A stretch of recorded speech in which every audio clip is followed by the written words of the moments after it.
En esta clase vamos a hablar de la resistencia a antibióticos que pueden presentar los microorganismos, su relevancia, cómo se disemina, así como algunos mecanismos bioquímicos implicados. Para hablar de resistencia a antibióticos necesitamos tener presente cuáles eran los principales mecanismos de acción que presentan los antibióticos con foco en los antibacterianos, que fue lo que vimos nosotros en la clase pasada, ¿sí? Repasando entonces aquellos mecanismos que estaban implicados en la acción de los antibióticos, ¿se acuerdan que vimos aquellos que interferían en la síntesis de la pared celular o en la síntesis proteica o en la replicación celular, ¿sí? También había algunos que actuaban a nivel de la estructura y función de la membrana citoplasmática o antimetabolitos que interferían con el metabolismo del ácido fólico, por ejemplo, ¿sí? Que vimos algunos compuestos. Es necesario entonces tener estos mecanismos más o menos presentes o frescos para entender cuáles pueden ser las estrategias que pueden desarrollar las bacterias para eh, dar respuesta, digamos, a estos antibióticos y poder o sobreponerse o bypasear o evitar que actúen. Como vamos a ver a lo largo de la clase, este es un tema muy dinámico que todos los años se actualiza y surgen nuevos microorganismos con nuevas resistencias, incluso nuevos mecanismos de resistencias pueden ir apareciendo. Entonces, para estudiar este tema tenemos bibliografía básica, que es la que venimos manejando, que en todos los libros de texto de Prescott, Brock o Tortora abordan esta temática. Allí están indicados los capítulos o secciones que corresponden de las últimas ediciones de cada uno y de alguna edición anterior, por si alguno accede a bibliografía de ediciones anteriores. También el Lewis Russell tiene un capítulo específico para aquellos que quieran profundizar, aunque es un libro del 2011, o sea, en ese caso no tiene las últimas actualizaciones de estos mecanismos, pero están muy bien explicados los conceptos básicos y los mecanismos principales. Luego hay, para profundizar, como les decía, este tema es muy dinámico, entonces lo que conviene es leer, para aquellos a quienes les interese y quieran profundizar, revisiones bibliográficas, ¿sí? En literatura científica. Allí les indico 3 reviews que están bastante concisos y claros y que abordan el tema globalmente, que me parece que pueden leer. Esta clase será entonces introductoria al tema de la resistencia a antibióticos para darle a ustedes una idea general de qué se trata la temática, ¿verdad? Cuáles son las etapas en el desarrollo y uso de antibióticos que han afectado a la aparición de resistencia, los distintos tipos de resistencia o de respuesta que puede tener un microorganismo ante la presencia de un antibiótico, cuáles son los mecanismos bioquímicos de resistencia que se conocen y algunos ejemplos. También cómo se mide o se evalúa la susceptibilidad o resistencia de un determinado microorganismo a un determinado antibiótico. Eso es a nivel del laboratorio importante, ¿verdad? Y también desde el punto de vista terapéutico. Eh, Algo de bacterias multiresistentes, cómo aparecen y la relevancia, y el origen y evaluación de la resistencia, así como algunas alternativas o perspectivas en esta temática de hacia dónde va el tema y las alternativas en el tratamiento. Haciendo un poco de historia, entonces, en relación al surgimiento de los antibióticos y cómo se ha desarrollado la resistencia en el último siglo, en las últimas décadas, recordamos que a fines de los 30 surgen las sulfonamidas y a principios de los 40 empieza a utilizarse la penicilina de forma más masiva, ¿sí? Ya conociendo bien su estructura, y junto casi con el comienzo del uso de las penicilinas ya se sabe la presencia, se conoce la presencia de enzimas que la degradan, ¿sí? Y luego hay una era dorada que a partir de los 50 en la que se empiezan a utilizar y surgen un montón de antibióticos con distintas variantes estructurales. Se empiezan a estudiar aspectos farmacológicos de las dosis, de los tratamientos, así como aspectos bioquímicos de la presencia de la resistencia y de los mecanismos de acción de los distintos antibióticos. Y luego hay un periodo largo en donde las alternativas, las búsquedas alternativas estructurales para sobrellevar o sobreponerse a la aparición de resistencia, no dan demasiados frutos y no surgen nuevos antibióticos en ese periodo. Y llegamos a los 90, en donde la era genómica pone, digamos, muchas esperanzas y energía e inversión en tratar de buscar opciones de sitios blancos, ¿verdad?, donde pudieran actuar nuevos antibióticos o de moléculas que pudieran servir para el screening, pero realmente esa inversión no rindió lo que se pensaba, ¿sí? Y ya luego de los 2000, la resistencia en todo este periodo fue incrementándose, ¿sí?, la resistencia a antibióticos, la detección y la diseminación. Y actualmente podemos decir que estamos en una era post-antibiótico, ¿sí? O sea que hay que buscar alternativas, ya sea de tratamientos, ¿sí?, ponerse creativos y buscar otras opciones, y también cambios en cómo nos venimos comportando en relación al uso de los antibióticos. En este gráfico podemos ver cómo ha sido la evolución de la resistencia a antibióticos en función también de cuándo han surgido los distintos tipos de antibióticos y cuándo han comenzado a utilizarse. En el gráfico puede verse, por ejemplo, en las distintas décadas, cuando fueron apareciendo los distintos grupos de antibióticos, ¿sí? Y cada una de estas flechas tiene el inicio, indica cuándo se comenzaron a comercializar, y cuando termina este rectángulo, ese valor indica cuándo se comenzó a detectar la presencia de cepas resistentes a ese antibiótico, ¿sí? Entonces ustedes ven que la longitud, digamos, el largo de estos rectángulos puede variar para los distintos grupos de antibióticos, pero rápidamente, una vez que se comienzan a utilizar, se empiezan a detectar cepas que son resistentes. Y esa resistencia permanece a lo largo de las décadas hasta actualmente. Existen dos tipos de resistencia que pueden presentar los microorganismos a los antibióticos o antimicrobianos: la resistencia intrínseca y la resistencia adquirida. La clase anterior vimos algunos ejemplos de resistencia natural e intrínseca cuando fuimos viendo los distintos mecanismos de acción que podían presentar los antibióticos y los microorganismos que podían ser susceptibles o no a su acción, ¿sí? Por ejemplo, en el caso de los gram negativos, que presentaban una membrana externa, esto puede ser para muchos antibióticos una barrera de permeabilidad que impida el ingreso del antibiótico a las células, ¿sí? Entonces ese tipo de microorganismos sería resistente naturalmente a la acción del antibiótico. También la ausencia de sitio blanco en la célula bacteriana, ¿sí?, puede hacer que ese antibiótico no pueda actuar en ese tipo de microorganismos. Por ejemplo, en el caso de Mycoplasma, que ese género, no sé si recuerdan, pero no tenía pared celular, ¿sí? Entonces, aquellos antimicrobianos o antibióticos que actúan a nivel de la síntesis del peptidoglicano de la pared no van a tener dónde actuar en este tipo de bacteria. Entonces, este tipo de bacteria va a ser resistente naturalmente a esos antibióticos. También hay que tener en cuenta o pensar que los microorganismos productores de antibióticos deben tener mecanismos naturalmente que los hacen resistentes a los antimicrobianos que producen, ¿sí? Si no se genera cierta inmunidad a los antimicrobianos que generan, se verían afectados. Y luego hay que diferenciar lo que es este tipo entonces de resistencia natural e intrínseca que detallamos de la resistencia adquirida, que es la capacidad de un microorganismo de resistir la acción de un antibiótico al cual normalmente era susceptible.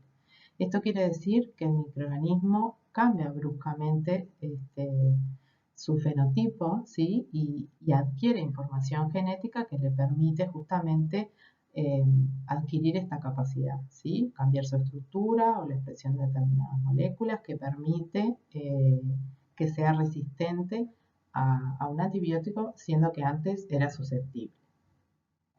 Esto representa una ventaja competitiva para la célula, sobre todo en sistemas o ambientes donde hay una alta presión de selección por haber presencia de antibióticos, ¿sí? Que permiten justamente que este tipo de microorganismos pueda sobrevivir. La resistencia a antibióticos adquirida se da por dos tipos de procesos distintos, que son la mutación de genes existentes, que eso está relacionado principalmente en el caso de la resistencia a antibióticos a las mutaciones en genes que codifican moléculas que están en el sitio blanco del antibiótico, por lo tanto cambia, o sea, deja de reconocer el sitio blanco y deja de actuar y por eso es que se vuelve resistente, o a la adquisición de nuevos genes a partir de una cepa resistente. Ustedes ya vieron en clases pasadas de genética los fundamentos de estos mecanismos. Los invito a repasarlas para entender mejor este tema. Y en el caso de la adquisición de nuevos genes, recuerdan que estaba relacionado, o que el mecanismo principal es la transferencia genética horizontal, que implicaba distintos tipos de procesos, y que en el cual estaban involucrados distintos elementos genéticos móviles, ¿sí? Los plásmidos eran elementos genéticos móviles extracromosómicos relevantes. ¿Se acuerdan que presentan en general un origen de replicación, que tienen zonas que codifican funciones involucradas en la replicación o en la transferencia de plásmido, ¿sí? Eso para plásmidos conjugativos, y que tienen una zona donde están distintos genes, en general más de uno, varios genes que codifican resistencia a antibióticos, como el ejemplo que está aquí indicado, ¿sí? Entonces, estos plásmidos conjugativos transmiten o transfieren la resistencia a antibióticos a diferentes cepas o especies, y así se disemina, en ese caso, la resistencia que presente, ¿verdad? Según los genes que contenga ese plásmido.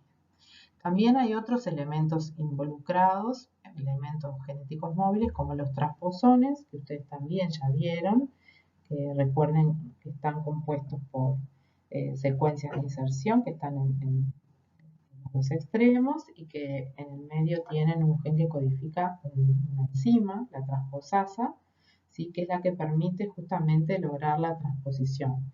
En la zona media también pueden contener genes de resistencia a antibióticos, ¿sí?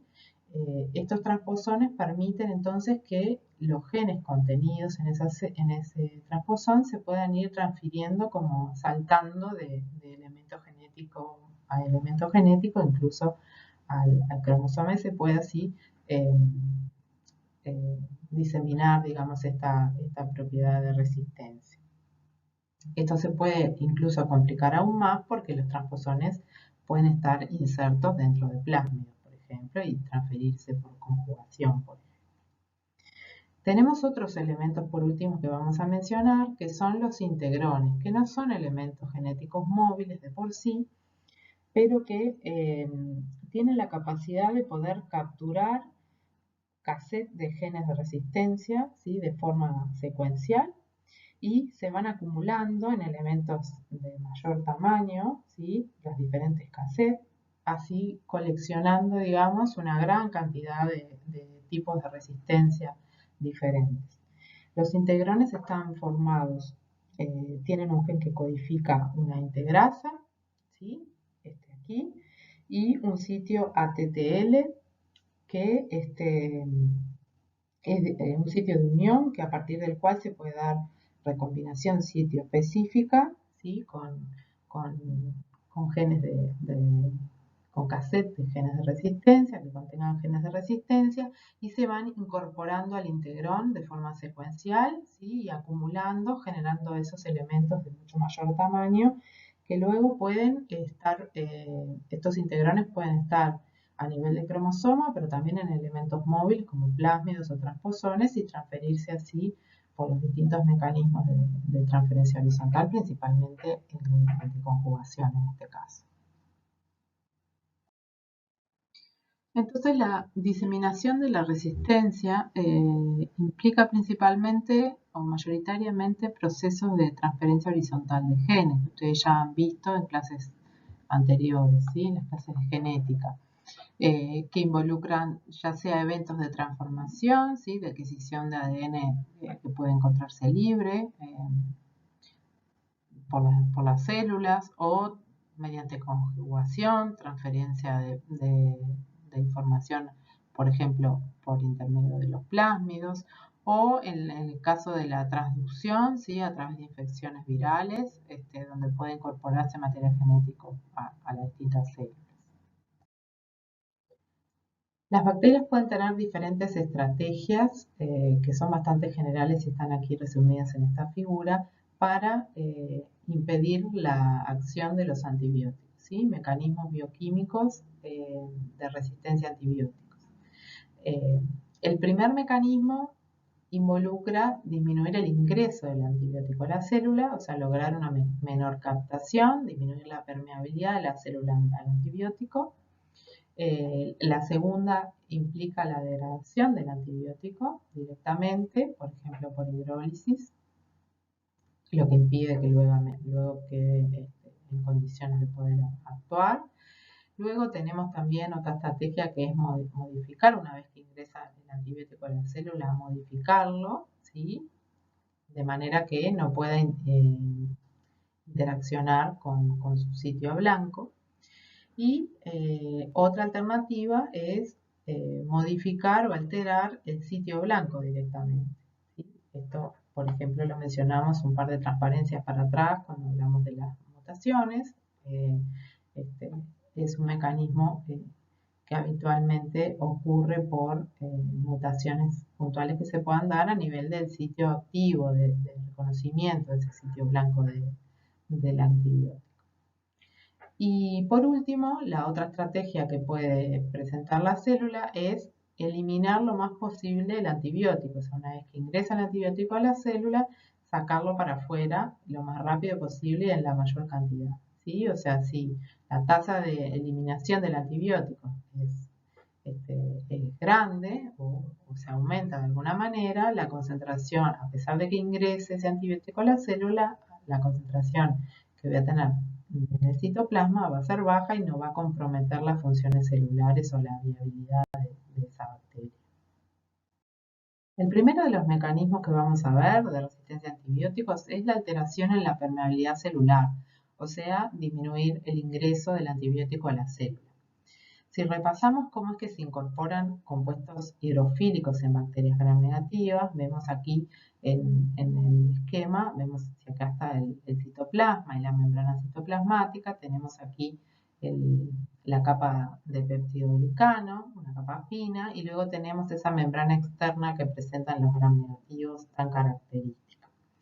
¿Cómo es que ingresan entonces compuestos hidrofílicos a estas bacterias gram negativas? A través de proteínas transmembrana que se denominan porinas. Acá podemos ver la estructura en un corte transversal, ¿sí? Que permiten el pasaje de compuestos como pueden ser disacáridos, nucleótidos, hierro incluso, que son compuestos que deben llegar a la célula para el metabolismo y biosíntesis, ¿verdad?, de componentes celulares. En este caso, la resistencia puede estar debida a regular la expresión de esas porinas, ¿sí? Por ejemplo, disminuyendo la cantidad de porinas expresadas, entonces va a ingresar menos cantidad de antibiótico a la célula, o también se puede generar mayor especificidad por medio de mutaciones que se logra entonces tener porinas que restrinjan aún más el tipo de compuesto que pueden ingresar a la célula. Este mecanismo de resistencia se ha visto, por ejemplo, en el caso de cefalosporinas o de quinolonas. El segundo mecanismo de resistencia a antibióticos que vamos a ver es la degradación del antibiótico. Hay algunos microorganismos que pueden producir enzimas que hidrolizan el antibiótico, perdiendo así actividad. El ejemplo clásico y que venimos manejando desde la clase pasada son las enzimas beta-lactamasas o penicilinasas, que, si recuerdan, hidrolizaban el anillo beta-lactámico de los antibióticos beta-lactámicos, ¿sí? O sea, la degradación a este nivel, entonces perdiendo la actividad del antibiótico e impidiendo que actúen. Existen muchos tipos de estas enzimas que se han identificado, ¿sí? Muchas variantes, más de 1000, que se han ido generando a lo largo de la historia de los betalactámicos y a medida que han ido surgiendo variantes o distintas generaciones dentro de las penicilinas y las cefalosporinas. Como dijimos la clase pasada, las cefalosporinas son menos sensibles que las penicilinas a este tipo de enzimas. En general, esta resistencia a antibióticos puede estar codificada a nivel cromosómico y plasmídico. Las plasmídicas son las que más se transfieren por transferencia horizontal de genes y luego se da una diversificación por mutaciones y se seleccionan aquellas variantes que logran ir degradando los nuevos compuestos que se van utilizando y que entonces se detectan luego de un tiempo de uso la presencia de estas nuevas enzimas con capacidad de degradar. Un tipo de beta-lactamasas que han surgido y que son un problema son las que se denominan beta-lactamasas de espectro expandido o extendido, que la sigla es BLE, que son capaces de hidrolizar diferentes antibióticos beta-lactámicos hasta las últimas generaciones de cefalosporinas, que son producidas por bacterias gram negativas, como las enterobacterias y las pseudomonas aeruginosa, que están entre las que son productoras y problemáticas.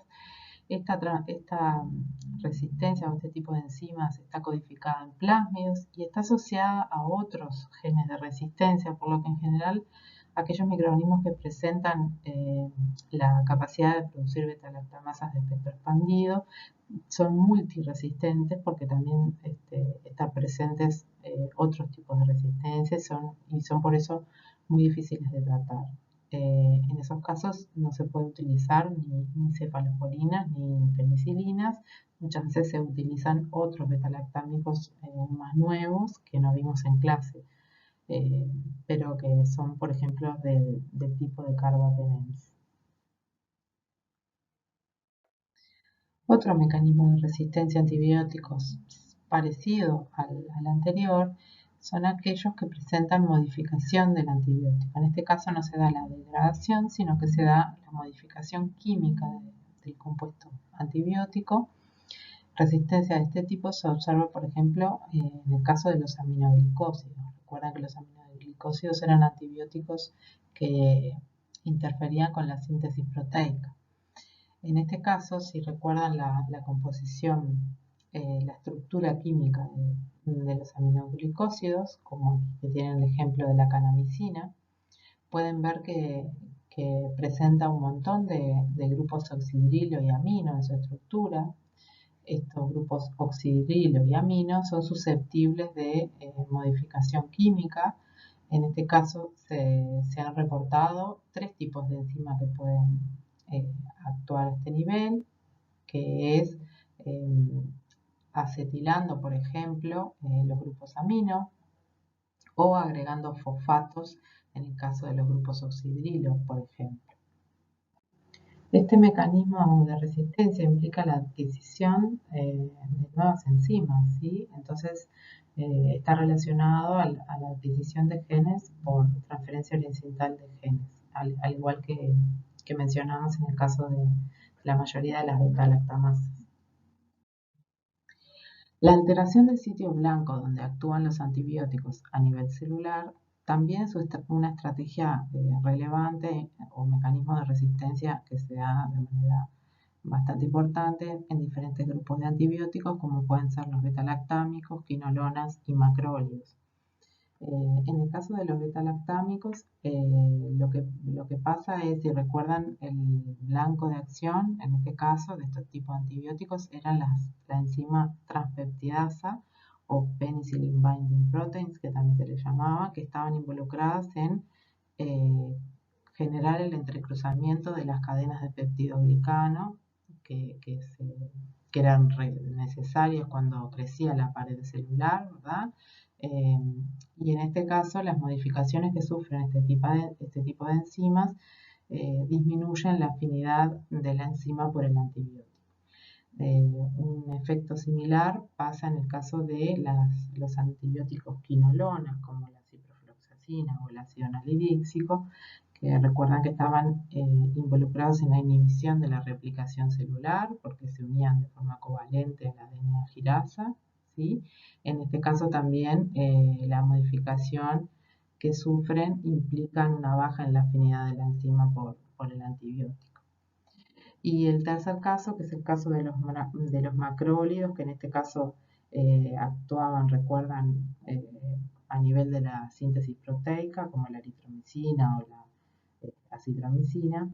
Este grupo de antibióticos se unía a la subunidad 50S, de la cual forma parte el 23S, ¿sí? el RNA ribosomal 23S, y en este caso lo que sucede es una metilación del ARN ribosomal 23S a modo de protección de que pueda unirse entonces el macrólido y actuar. Todas estas alteraciones, como dice allí, son producidas mayoritariamente como consecuencia de mutaciones que se dan a nivel de los genes cromosómicos, ¿sí? No hay interferencia en la actividad, pero sí evita o el reconocimiento o la unión, ¿sí? Al inicio de la clase vimos que una de las estrategias posibles para evitar la acción del antibiótico era disminuir la concentración del antibiótico dentro de la célula. Eso lo lográbamos ya sea impidiendo que ingresara, ¿verdad? Que esos mecanismos de resistencia ya los conversamos, o en este caso tratando de eliminar la mayor cantidad posible de antibiótico que esté dentro de la célula, sacándolo para afuera de la célula, que es el caso del eflujo del antibiótico. Participan en este mecanismo de resistencia las bombas de flujo, que son translocasas de las membranas citoplasmáticas que bombean al antibiótico fuera de la célula. Hay diversos tipos de bombas de flujo que están presentes en muchos tipos de células, están presentes en gram positivos y también en gram negativos, aunque presentan diferencias entre estos dos grupos de microorganismos. Lo vamos a ver algún ejemplo en la transparencia que viene. Y cumplen a nivel celular diversas funciones que pueden tener que ver con procesos de eliminar compuestos tóxicos, ¿sí? Como puede ser el antibiótico, pero también que le permiten sobrevivir en ambientes donde hay tóxicos complicados. Por ejemplo, también se ha visto en el caso de microorganismos que se encuentran dentro de un hospedero, como puede ser en el caso de los humanos, por ejemplo, a nivel intestinal, donde la bilis puede ser tóxico para las bacterias y permiten eliminarlo, pero también para sacar para afuera compuestos que el microorganismo quiere. Por ejemplo, en el caso se ha visto que están relacionados a factores de virulencia o en la formación de biofilm, por ejemplo. Esto es, digamos, para que tengan una idea de las funciones generales, no es necesario profundizar en estos aspectos. Muchas de estas bombas de flujo son inespecíficas o también se llaman multidrogas, ¿sí? O sea, que permiten sacar de la célula, extraer de la célula varias drogas que no están relacionadas químicamente. O sea que ustedes piensen que el tener esta capacidad puede permitir no solamente ser resistente a un antibiótico, sino, por ejemplo, a varios antibióticos, ¿sí? Por eso de ahí también la relevancia desde el punto de vista de los antibióticos o del tratamiento con antimicrobianos, la presencia de este tipo de bombas de flujo es bastante relevante y también ha sido y es muy estudiado. Estas estructuras pueden estar codificadas en el cromosoma o en plásmido, ¿sí? En general la resistencia se asocia a un aumento de la expresión de las bombas de flujo, o sea, tener mayor número de bombas de flujo a nivel de la superficie de la célula, lo que permite sacar más cantidad de antibióticos para afuera, y también por mutaciones obtenerse mayor selectividad o modificar su selectividad de forma de poder eliminar determinado antibiótico. Aquí tenemos entonces ejemplos de bombas de flujo para células gram negativas y gram positivas. No es para que sepan el detalle de cada uno ni de qué tipo, es simplemente para que vean, por ejemplo, la diferencia que hay entre una gram positiva y una gram negativa, que aquí las bombas de flujo en las gram negativas tienen que atraviesan desde la membrana citoplasmática hasta la membrana externa, ¿sí? Que no es el caso en las gram positivas. Existen distintas familias de bombas de flujo, no importa el detalle. Algunas de ellas son dependientes de ATP y otras hacen antiport con protones, ¿sí? Algunas pueden sacar un espectro acotado de antibióticos, como estas aquí en gram negativo, que pueden eliminar macrólidos, y otras numerosas drogas, ¿sí? Incluso hay algunas que ustedes pueden ver, por ejemplo, en los gram positivos, que les detalla así aquí en el espectro que tienen de selectividad, que pueden eliminar agentes químicos que vimos que son utilizados en la desinfección, ¿sí? Este, entonces es importante, muchas veces les recomiendan o se dice que los tratamientos con desinfectantes pueden seleccionar microorganismos que tengan este tipo de resistencia, ¿no? De bombas de flujo, y que esas bombas puedan ser multidroga, incluyendo también los antibióticos. Entonces, sin querer, podemos estar seleccionando microorganismos resistentes a antibióticos por el uso de agentes químicos. Aquí están resumidos los diferentes mecanismos de resistencia a antibióticos que vimos, cuáles son las diferentes estrategias que implicaban la menor captación del antibiótico, ¿sí? Impidiendo su ingreso o disminuyendo el ingreso a la célula, aquellas que permitían eliminar el antibiótico rápidamente, las bombas de flujo que vimos recién. También se podía actuar a nivel del antibiótico propiamente dicho, degradándolo, ¿sí? O modificando el antibiótico, que eso hiciera que después dificultara el reconocimiento o la unión, ¿sí? O la actividad. Luego tenemos el otro caso, que era alterar el sitio blanco, ¿sí? Las moléculas o las enzimas donde se va a unir el antibiótico, perdiendo entonces afinidad, ¿sí? O interfiriendo en el reconocimiento. Hay que aclarar que estos mecanismos no se dan de a uno, o sea, de a uno a la vez. O sea, una célula puede tener más de un mecanismo de resistencia a antibióticos, ¿sí? Una batería de mecanismos. Puede tener bombas de destrucción y mecanismos de degradación del antibiótico y de alteración de sitios blancos, por ejemplo. O sea, que es algo que hay que tener en cuenta, que se puede dar en forma simultánea. Bueno, resumimos ahora algunos conceptos generales de antibióticos y mecanismos de resistencia. Lo primero a decir es lo que mencionamos recién, que la resistencia a un antibiótico puede deberse a múltiples mecanismos, ¿sí? Que las bacterias tienen en simultáneo, se solapan múltiples mecanismos de acción, muchas veces para evitar la actividad del antibiótico. Por otro lado, los mecanismos de resistencia no son específicos para un único tipo de antibiótico. Vimos que una misma estrategia, digamos, se utilizaba o se podía utilizar para distintos tipos de antibióticos. Además, una misma cepa puede ser resistente a varios antibióticos, o sea, ser multiresistentes.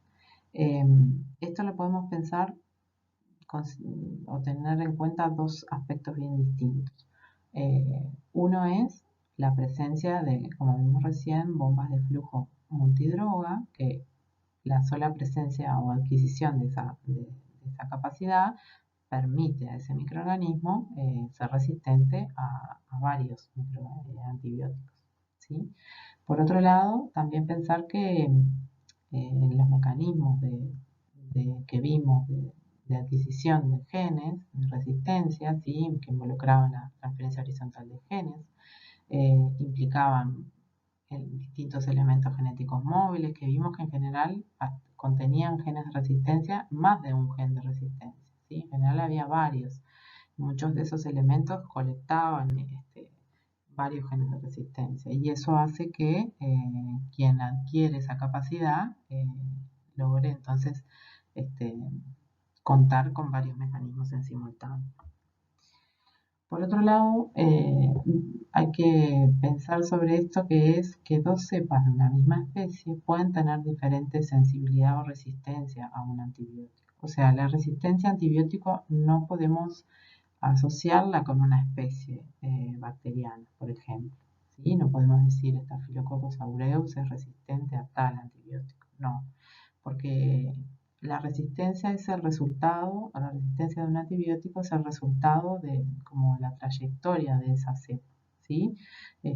Si si estuvo en contacto, estuvo en un ambiente que estuvo en contacto con bacterias que pudieron transferirle resistencia a determinados antibióticos o no, ¿sí? A qué presiones de selección estuvo expuesto, si no. Entonces eso puede hacer que las dos cepas de la misma especie tengan distintas características respecto a la resistencia a antibióticos.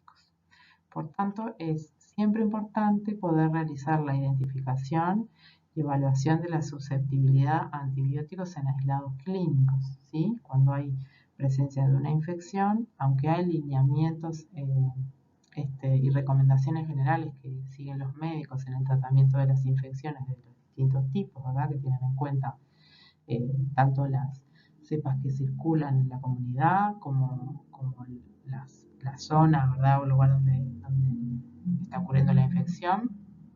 Igualmente, en general, también se hace la evaluación, en la identificación y evaluación de la resistencia o susceptibilidad a nivel de laboratorio de microbiología a partir de esos aislamientos para evaluar si el tratamiento con antibióticos, ese general, ¿verdad? Es adecuado. Muchas veces no se puede esperar a este resultado que lleva unos días, como ustedes vieron en el laboratorio, lleva unos días a obtener el aislamiento, hacer el ensayo que después vamos a ver. Muchas veces se hace la toma de muestra para este análisis y ya se comienza con un tratamiento antibiótico, y luego si hay que corregir o cambiar el antibiótico, con el resultado de estos análisis se corrige. ¿Cómo medimos entonces la susceptibilidad o resistencia de una bacteria a los antibióticos, a distintos antibióticos? En general se utiliza, lo más utilizado es un ensayo de difusión o antibiograma, que justamente sirve para eso, para determinar la susceptibilidad de una cepa frente a diversos antibióticos. En general, para determinados microorganismos está establecido cuáles son los antibióticos que deben testearse, y las condiciones de realización del ensayo están muy estandarizadas y normalizadas para luego poder comparar los resultados obtenidos con tablas, como ahora les voy a contar. Pero en principio, si miramos aquí a la izquierda en este esquema, podemos ver cómo es el diseño del ensayo y cómo se realiza. A partir de un cultivo líquido, del cultivo puro del microorganismo que es causante de la infección, en una concentración estandarizada, mediante un hisopado, digamos, se moja el hisopo en esa suspensión y se siembra una placa de agar en superficie, se distribuye, digamos, se siembra toda la placa parejita, y luego se coloca sobre ese agar sembrado con el microorganismo distintos discos de papel que están impregnados en diferentes antibióticos. ¿Qué antibióticos incluir? Como les decía, en general está indicado por la normativa, ¿sí? Muchas veces son antibióticos de referencia, no necesariamente los antibióticos que se incluyen son los posibles tratamientos, ¿sí? Pero es para evaluar la resistencia a determinado grupo de antibióticos. Entonces, luego de colocar los diferentes antibióticos en la superficie, que también se colocan de determinada manera especial, con determinada separación entre ellos, etcétera, se incuba a una temperatura y tiempo determinados.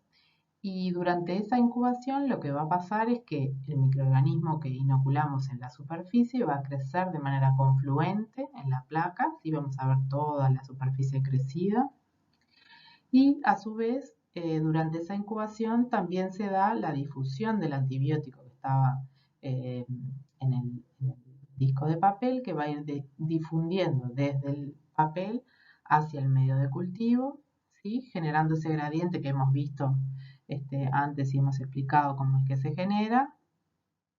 ese gradiente de concentración, ¿sí? Que inhibe el desarrollo del microorganismo hasta un punto en que la dilución que se alcanza ya no inhibe su crecimiento y se forman estos halos de inhibición, ¿sí? Dependiendo entonces de la concentración y del antibiótico es que vamos a tener diferentes, y del microorganismo, diferentes diámetros de halo que podemos obtener. En este resultado posible, por ejemplo, tenemos aquí un antibiótico que no tiene halo de inhibición, por lo tanto, este microorganismo es sensible a ese antibiótico, y luego tenemos distintos diámetros de halo que se deben medir en los tiempos que se estipula en el ensayo. Justamente como lo que estamos midiendo es halos de inhibición, diámetros, necesitamos estandarizar, como les decía, muy bien el ensayo, tanto el grosor del agar como el tiempo que se incuba, como el inóculo, ¿sí? La cantidad de inóculo y la temperatura de incubación, ¿sí? Porque esos diámetros luego los vamos a comparar con tablas que hay para los distintos microorganismos y distintos antibióticos, donde podemos ver que se establecen ciertos rangos determinados para aquellas bacterias que son resistentes al antibiótico, susceptibles o que están en un nivel intermedio de resistencia. Muchas veces cuando un paciente presenta una infección y se asocian los síntomas y los signos claramente a determinado patógeno, no se realiza este tipo de estudios, ¿sí? Cuando se sabe cuál es la etiología de la infección, en general el médico sabe cuál o cuáles antibióticos puede utilizar, ¿sí? Pero hay otros casos en que la etiología puede ser dudosa o puede sospecharse por temas de resistencia, en que se hacen este tipo de evaluaciones. El antibiograma que vimos recién, o el ensayo de difusión en agar, no nos brinda información cuantitativa sobre la susceptibilidad o resistencia del microorganismo a determinado antibiótico. Para eso se pueden realizar otro tipo de ensayos, como es la determinación de la concentración inhibitoria mínima, o SIM, que pueden haber escuchado nombrar, que permite justamente determinar a qué concentración de antibiótico se inhibe el crecimiento de un determinado microorganismo en determinadas condiciones. Y para eso podemos mirar aquí a la derecha en este esquema de la derecha. Para eso lo que se hace es preparar una suspensión del microorganismo a determinada concentración en un medio de cultivo, ¿sí? que se preparan varios tubos diferentes, y lo que se hace es ir agregando a cada uno de ellos concentraciones crecientes del antibiótico. De izquierda a derecha entonces va a ir aumentando la concentración del antibiótico. En general, la diferencia de concentración es de un factor de 2 entre tubo y tubo, y se incuba en condiciones adecuadas en un tiempo determinado. Y allí obtenemos un patrón de crecimiento similar al que se observa aquí, ¿sí? Donde vemos que cuando tenemos concentraciones más diluidas del antibiótico, vamos a ver que el microorganismo no se ve inhibido, ¿verdad? Y se observa crecimiento, turbidez o evidencia macroscópica de crecimiento, y a medida que vamos aumentando la concentración del antibiótico va a haber un tubo en el que no se va a observar ninguna evidencia de crecimiento. Ese tubo, la concentración de antibiótico que tiene ese tubo, es lo que se denomina concentración inhibitoria mínima, ¿sí? Esto puede hacerse también, hay equipamiento más moderno, este método de los tubos se hace, pero es algo engorroso y tedioso. También hay equipamiento más moderno que permite hacer esta evaluación de la presencia de turbidez en placas de lisa, ¿sí? De este patrón de crecimiento o no crecimiento, y leer el resultado en un vector de placas. También se puede obtener información cuantitativa o la determinación esta de la concentración inhibitoria mínima en un ensayo que es similar al que les mostré anteriormente de difusión en agar, pero en este caso la diferencia principal es que en lugar de tener discos de papel que contienen una concentración determinada de un antibiótico, aquí lo que tenemos es una tirita de papel que contiene un gradiente de concentraciones de un determinado antibiótico, ¿sí? Aquí es la zona más diluida y va aumentando la concentración del antibiótico hasta esta otra zona. Tienen allí una graduación, una escala de de qué concentración hay en cada una de esas posiciones de la tirita. Se inocula de igual manera que contamos en el ensayo, en el antibiograma, la superficie del agar, se coloca la tirita y luego de la incubación se va a ver también un halo de inhibición, pero en este caso es variable, ¿verdad? A lo largo de la tirita va a ir disminuyendo, digamos, la inhibición, ¿sí? La difusión y la inhibición del crecimiento, hasta que va a llegar a un punto, que en este caso es aquí, donde ya no hay, a partir de esta concentración, ya no hay inhibición del crecimiento. Entonces, donde se corta, donde comienza el crecimiento y eso se corta con la tira, nos dice el valor que corresponde a la concentración inhibitoria mínima de ese antibiótico para ese microorganismo. Bueno, entonces las distintas células bacterianas pueden comportarse de forma distinta cuando se enfrentan a la presencia de un antibiótico, ¿sí? Por un lado tenemos células sensibles a un antibiótico, donde el antibiótico puede ingresar a las células y actuar en los sitios blancos y destruir o inhibir el crecimiento de la célula bacteriana. Por otro lado tenemos células que pueden ser resistentes a un antibiótico, en cuyo caso, ya sea por mecanismos intrínsecos o por mecanismos adquiridos de resistencia, evitan la acción del antibiótico.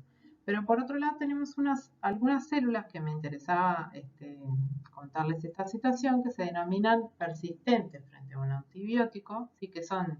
Se sabe que dentro de una población de células bacterianas idénticas genéticamente a las células sensibles, o sea, no tienen, como decía, ningún mecanismo de resistencia y no tampoco presentan características que sean ni transferibles ni heredables a la población, se encuentran en un estado como denominado de dormancia, ¿sí? Se conoce que más o menos 1 de cada 10 a las 6 células durante cultivos que están en crecimiento exponencial, 1 de cada 10 a las 6 células se encuentra en estado viable, pero no crece, ¿sí?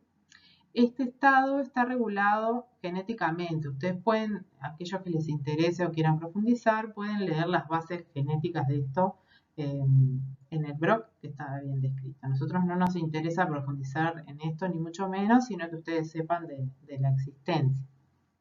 Entonces, por ejemplo, si tenemos un cultivo en crecimiento exponencial de una población de un microorganismo, va a haber unas pocas células de ese microorganismo que pueden estar en este estado de dormancia. Entonces, cuando se enfrenten al antibiótico, ya que van a estar con ese metabolismo reducido, ¿sí?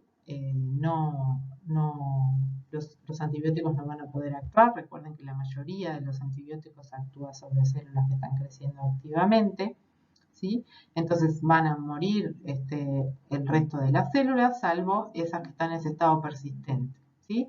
Y que luego que se remueve el antibiótico, esas células persistentes pueden crecer, ¿sí? Recuerden, como les decía, que no tienen diferencias genéticas ni adquirieron información o genes que le otorguen resistencia al antibiótico, sino que es un estado transitorio, ¿sí? Que las vuelve persistentes a múltiples antibióticos, ¿sí? Esto es relevante, como dice allí, en el caso de infecciones recurrentes que hay, por ejemplo, en el caso de la tuberculosis, hay casos que se les administra un antibiótico, pero no logran eliminar todas las células, sino que pasa un tiempo y vuelven, hacen el tratamiento y luego vuelven a aparecer el patógeno relacionado con la enfermedad, ¿sí? También se ha visto, por ejemplo, en el caso de Pseudomonas aeruginosa a nivel pulmonar en pacientes que tienen fibrosis quística, ¿sí? Esto explica entonces esta situación que se ve en muchas infecciones difíciles y recurrentes. El perfil de resistencia en una especie varía, ¿sí? Varía y junto con esa variación los tratamientos antibióticos también tienen que ir variando para ajustarse a las características que van presentando, ¿verdad?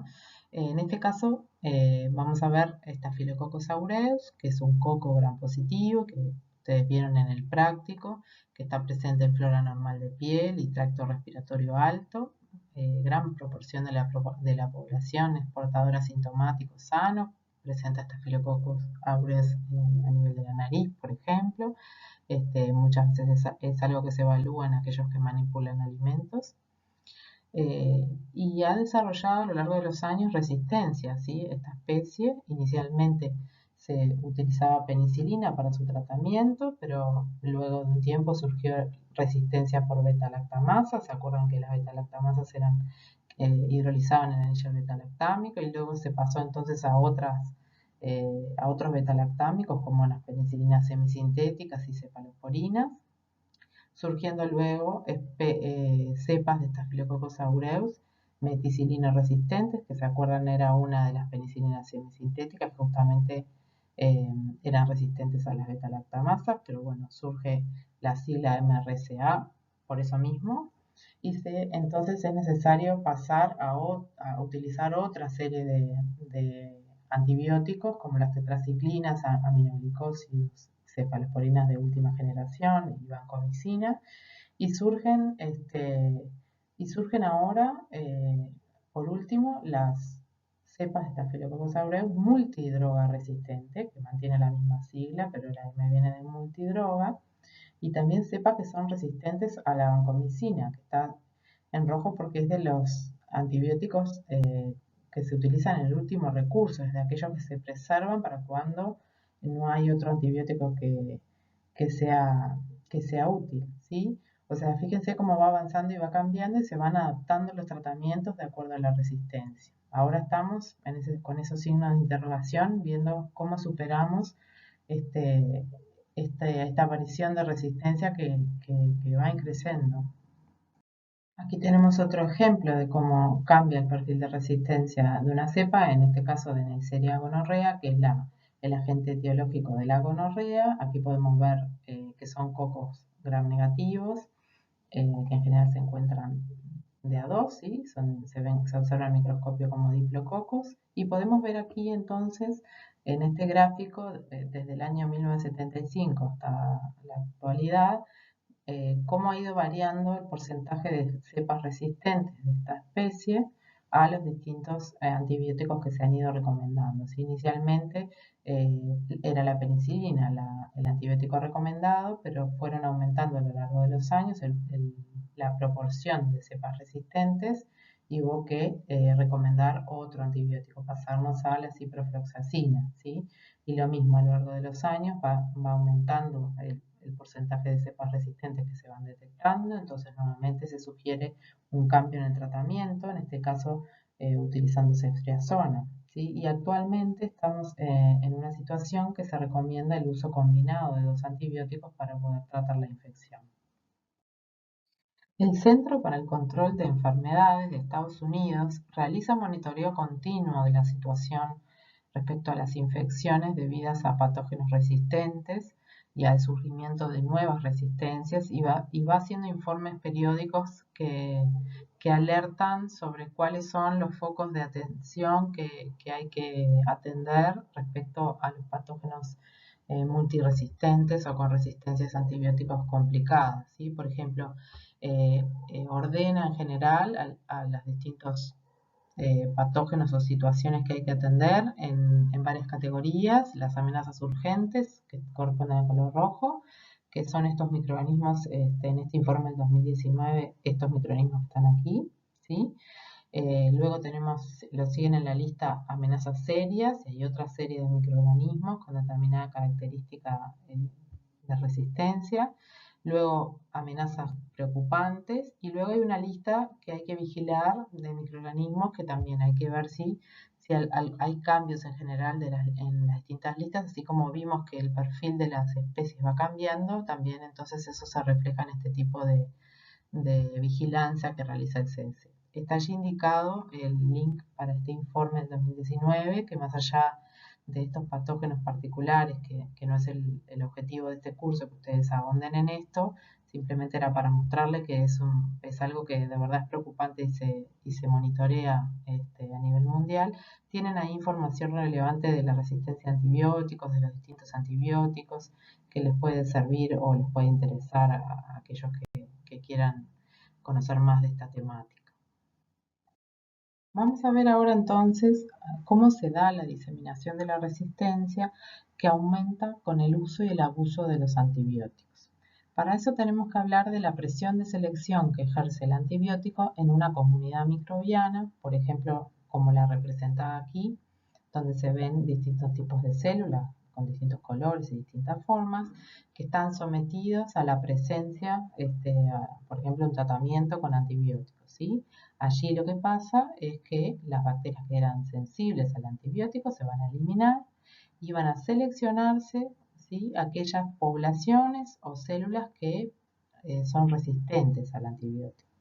Si el antibiótico persiste más tiempo, ¿verdad? Está presente por mucho más tiempo en esa comunidad de microorganismos, allí se va a dar el enriquecimiento de las poblaciones resistentes, o sea que van a multiplicarse dado que no tienen más competencia porque el antibiótico eliminó otras células o otros microorganismos que estaban presentes, que eran sensibles, se van a multiplicar y van a eventualmente poder transferir esa resistencia a otras especies, ¿verdad?, microbianas, que antes eran sensibles, pero que ahora entonces van a ganar esa resistencia a antibióticos, ¿sí? De esa forma esquemática está representado entonces cómo se da la diseminación de la resistencia.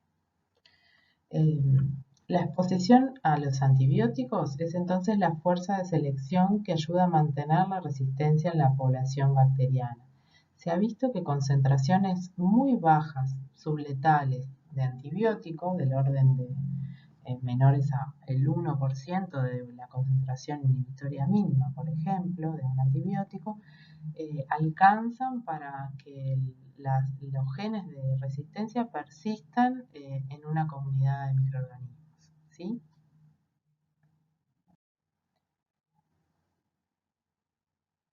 Si el antibiótico no está presente, eventualmente esos genes de resistencia se pueden llegar a perder. ¿Quiénes son los principales usuarios de antibióticos? A priori uno pensaría que los humanos. Sin embargo, si observamos el gráfico de la izquierda, podemos ver que casi 2/3 de los antibióticos producidos son consumidos a nivel agrícola, principalmente como suplemento alimentario, ¿sí?, en raciones animales, para promover el crecimiento y prevenir infecciones y en teoría tener animales más saludables, ¿verdad?, que puedan engordar más, etc. Esto está comprobado, la asociación de este uso a nivel agrícola con el desarrollo de resistencia, por ejemplo, a tetraciclinas y fluoroquinolonas. Pero además, residuos de los antibióticos utilizados a nivel agrícola se encuentran en alimentos que después consumimos nosotros los humanos y también quedan en el ambiente en condiciones de concentración subletales que ocasionan que persista la resistencia en las poblaciones microbianas, como les comenté en la transparencia anterior.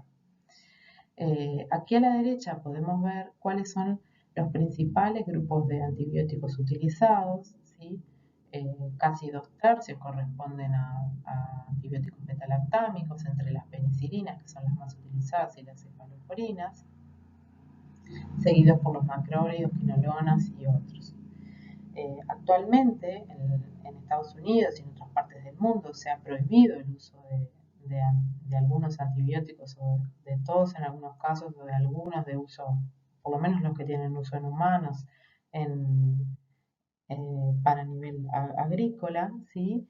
Y a su vez se está controlando cada vez más los residuos que pueden quedar en alimentos y en el ambiente. Se está monitoreando esto, tratando de justamente reducir el uso o limitarlo, para limitar también la presencia de resistencia y que continúe diseminándose.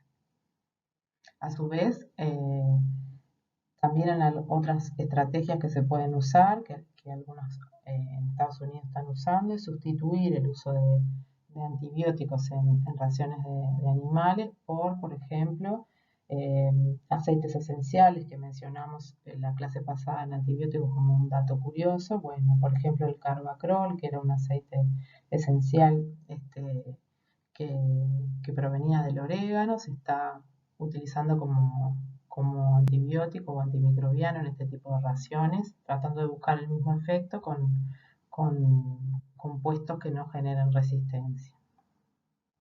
Entonces, ¿qué prácticas favorecen la diseminación de la resistencia a antibióticos? Bueno, en primer lugar, la prescripción inadecuada, que muchas veces se ha visto, por ejemplo, en Estados Unidos, que alcanza niveles de hasta 30% de las prescripciones se indican cuando no son necesarias, ¿sí? Lo mismo el uso indiscriminado, también a nivel de la automedicación, que muchas veces la gente realiza, ¿verdad? O utilizar este, antibióticos que están vencidos, ¿sí? Que quedaron de un tratamiento anterior, ¿sí? Y no completar el tratamiento como falla en el tratamiento principal, es acortar el uso de antibióticos y no completar el tratamiento que asegura la eliminación de los microorganismos, ¿sí? O que las dosis no sean adecuadas, por ejemplo.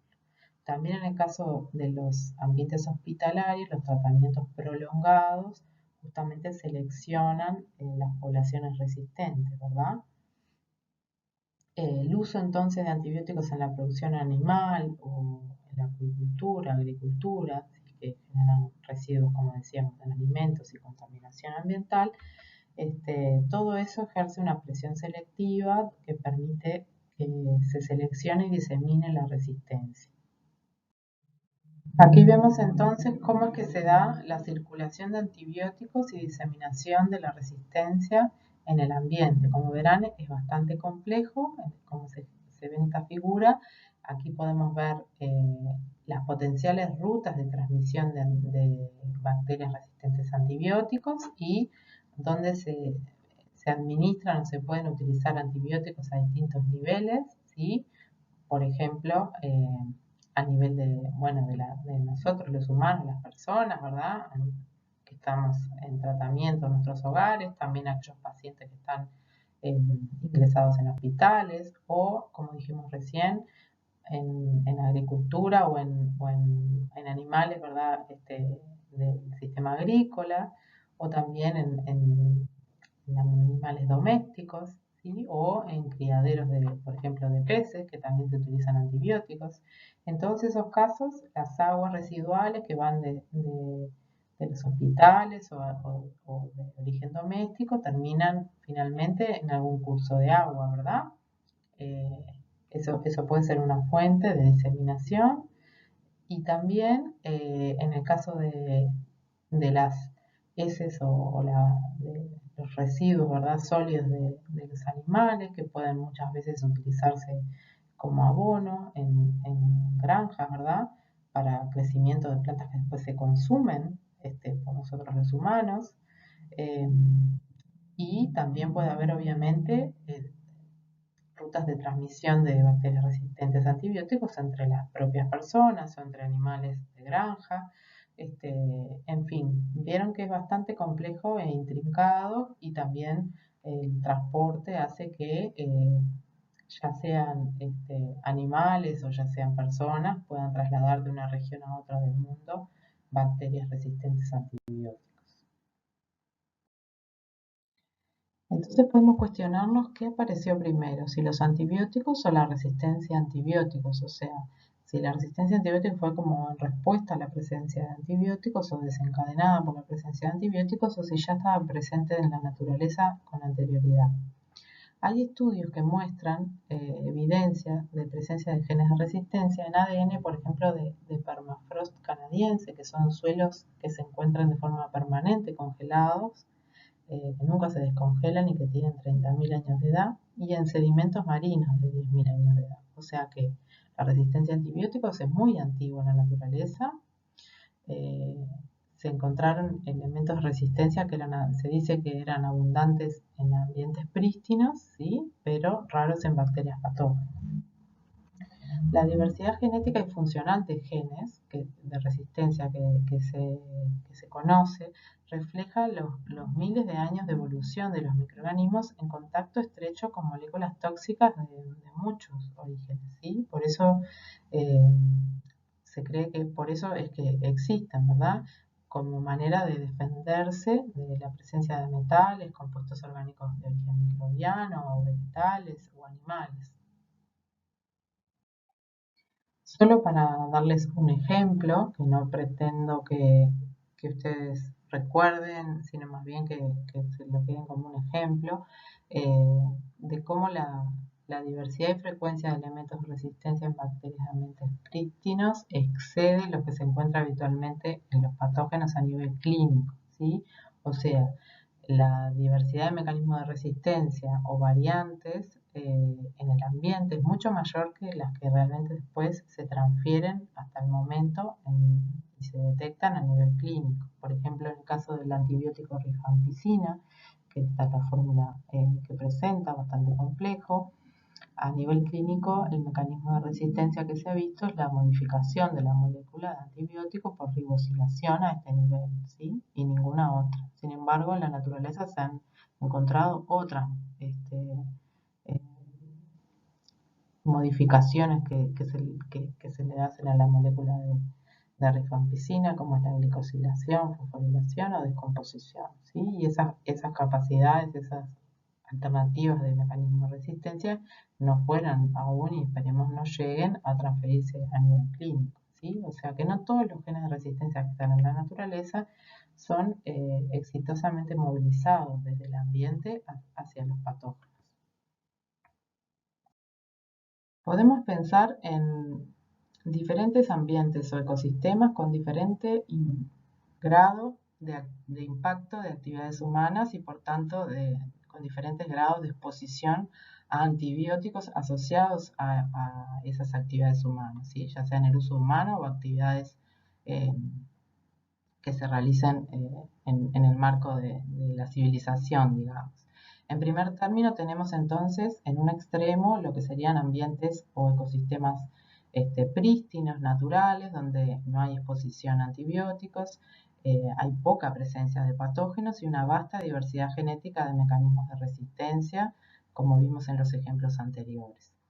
Por el otro lado, en el otro extremo, tenemos aquellos ecosistemas o ambientes altamente impactados por las actividades humanas y por tanto con una intensa exposición a antibióticos, como pueden ser las ciudades a nivel hospitalario, a nivel domiciliario, el uso de antibióticos, también a nivel de las granjas y de animales domésticos, como las mascotas, ¿sí?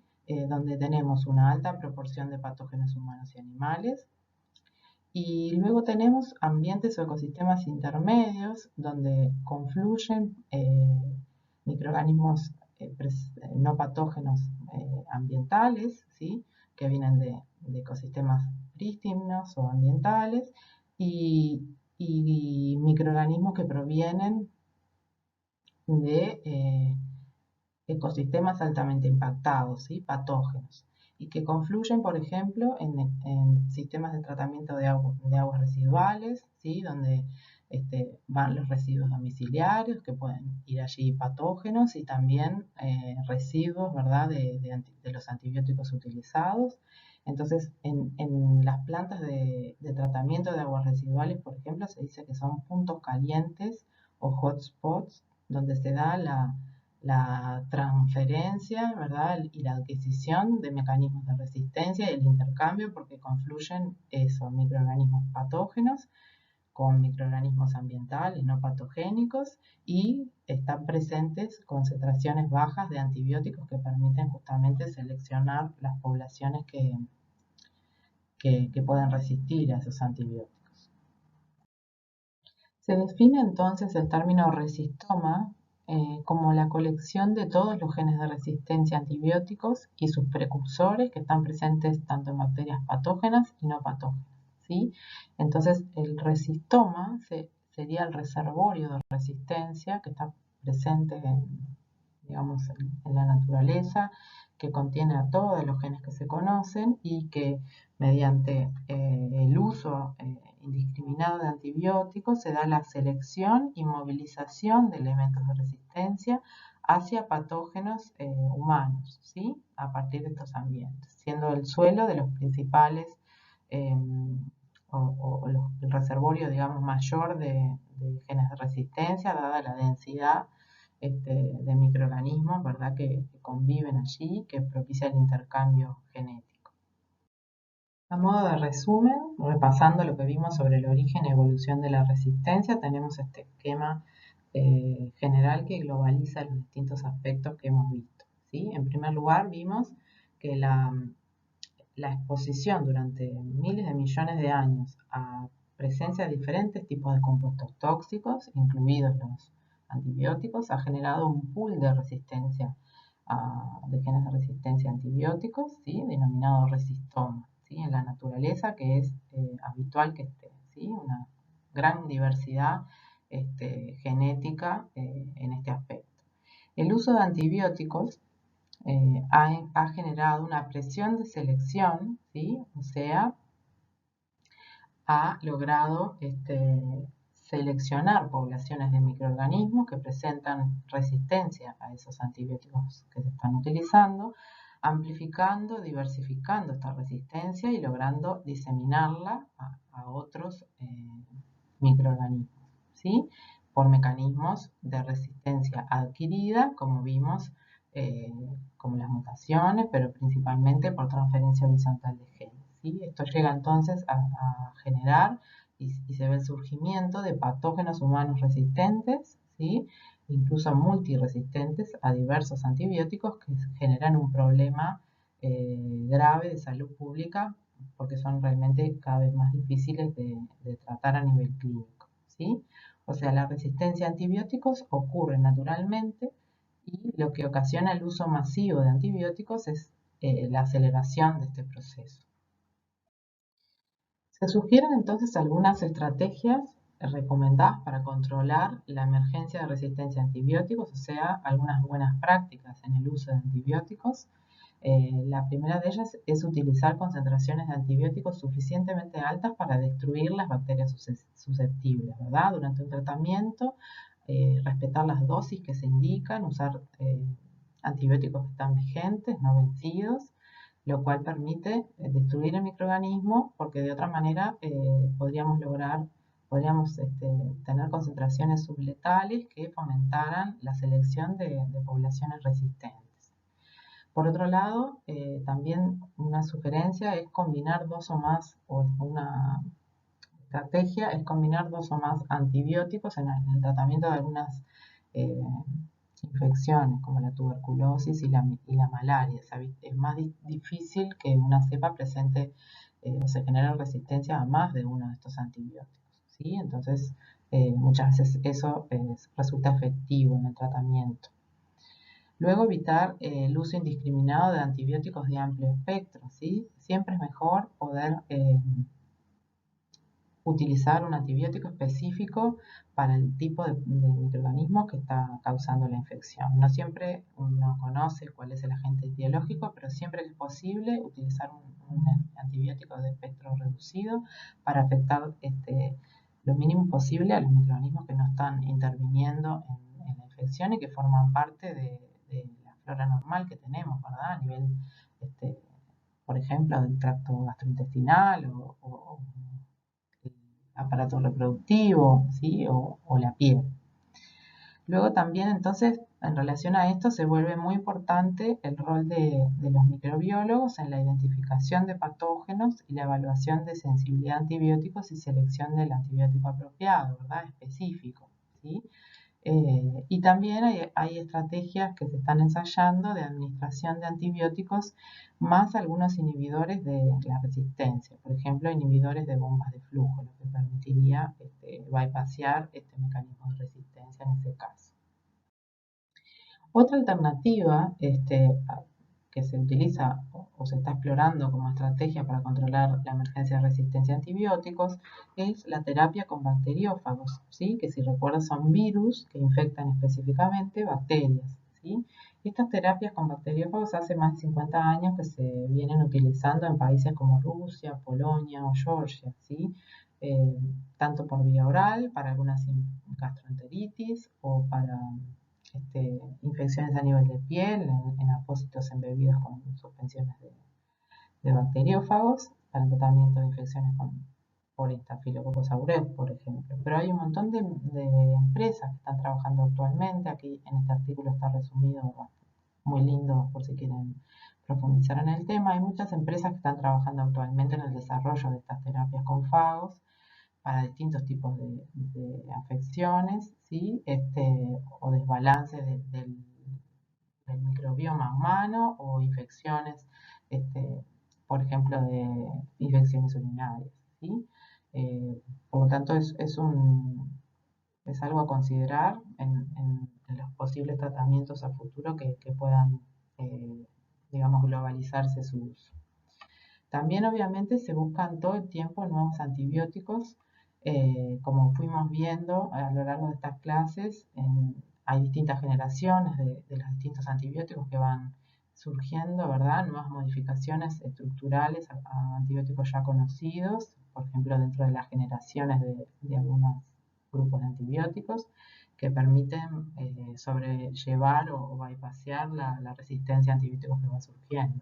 Pero también a nivel de la naturaleza hay, no ha sido exhaustiva la exploración, digamos, de nuevos antibióticos. Se ha visto que, por ejemplo, en anfibios, en pájaros, en algunos peces, se han encontrado compuestos con actividad antimicrobiana que se están estudiando. Y también la información obtenida a partir de los genomas que se han secuenciado de los distintos patógenos, también se está trabajando sobre eso y buscando posibles sitios blancos de acción de moléculas antimicrobianas que se puedan diseñar, ¿sí? O a nivel del microbioma humano, o sea, los microorganismos que están, por ejemplo, en el intestino, naturalmente, viviendo allí y explorando a ver si producen compuestos antimicrobianos, ¿sí? Y tratando de estudiar a ver si es posible obtener algún antibiótico a partir de esos microorganismos que viven con nosotros, ¿verdad? Y que en teoría no, por lo menos pueden no tener desarrollo de resistencia, habría que ver.